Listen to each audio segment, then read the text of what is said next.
vous voulez me dire que c'est simple? Vous voulez me dire que tout ce qui se passe dans cette CAN, c'est simple, les gars? Cette CAN est spirituelle, cette CAN est mystique. Je ne sais pas si c'est dans le bon côté ou le mauvais côté.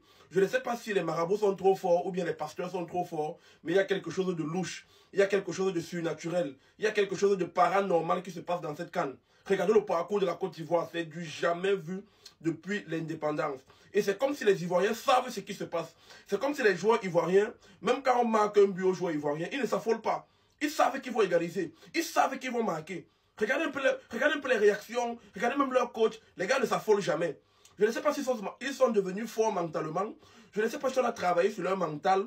Ou bien on leur a dit quoi. Je ne comprends pas. Mais il y a quelque chose de bizarre. Il y a quelque chose de louche dans cette CAN. Pour ceux qui parlent de tricherie, non, il n'y a pas de tricherie. Pour ceux qui disent que non, l'arbitrage favorise la Côte d'Ivoire, non, je ne trouve pas. Parce que face au Mali, on donne quand même un carton rouge à la Côte d'Ivoire. On donne un pénalty dans le match au Mali. Même face au Sénégal, il y a les faits de jeu qui montrent que l'arbitre fait quand même bien son travail. Mais je crois que c'est du côté spirituel qu'il faut chercher. Il y a quelque chose de louche. Il y a quelque chose de pas très normal. Il y a quelque chose de pas très clair. Et les Ivoiriens, vous allez nous expliquer. Vous devez nous expliquer. Vous ne pouvez pas organiser la CAN. Vous faites encore tout pour garder votre CAN. C'est comment? Vous dites à quoi bas, les gens viennent chez vous et vous faites la sorcellerie pour gagner votre CAN. Bon, je ne dis pas que c'est la sorcellerie. Ou bien vous priez, ou bien vous faites les jeûnes. Mais il y a quelque chose. Et on va découvrir ce que c'est. Les Ivoiriens, on va découvrir ce que c'est. Parce qu'il y a quelque chose. Et je sais qu'il y a quelque chose. Mais c'est une affaire de quoi? Une Coupe d'Afrique des Nations, il y a seulement les scénarios rocambolesques. Vous nous prenez seulement pour les qui, non? C'est quel genre de Coupe d'Afrique des Nations, ça, non? Au moins au Cameroun, il y avait des matchs clairs. Une équipe forte arrête l'autre, elle tape, elle fouette. Et on continue et tout et tout. Mais en Côte d'Ivoire, il n'y a pas de logique.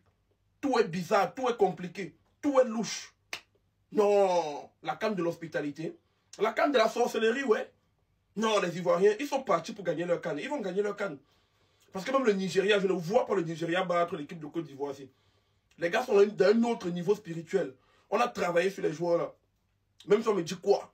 Il y a eu les messes rouges, les messes blanches ou bien les messes noires. L'une des deux. Donc soit c'est du côté de Dieu, soit c'est du côté de la sorcellerie. L'une des deux. Mais la Côte d'Ivoire, ce que vous faites là, c'est pas simple. Et on va voir clair dedans. On va voir clair. En tout cas, rendez-vous mercredi. On supporte le Congo. Les Congolais, vous êtes les seuls à pouvoir stopper la Côte d'Ivoire. Vous êtes les seuls à pouvoir les mettre bien. Fimbou na Fimbou, j'ai confiance en vous. Les Aïrois, je serai derrière vous.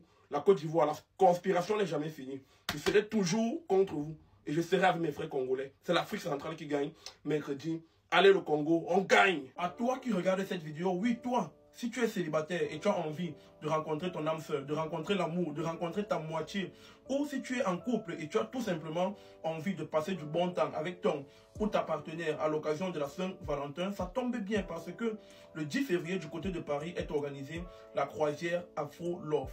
La croisière Afro Love, c'est une croisière dans Paris à bord d'un bateau luxueux entre 22h et 5h du matin. Croisière au cours de laquelle tu auras l'occasion de rencontrer d'autres personnes célibataires comme toi. Tu auras surtout l'occasion de passer du bon temps à travers des jeux, à travers diverses activités. L'inscription pour la croisière Afro Love, c'est 50 € et les 50 € te donnent droit non seulement à l'entrée mais aussi aux friandises et aux boissons. C'est du jamais vu.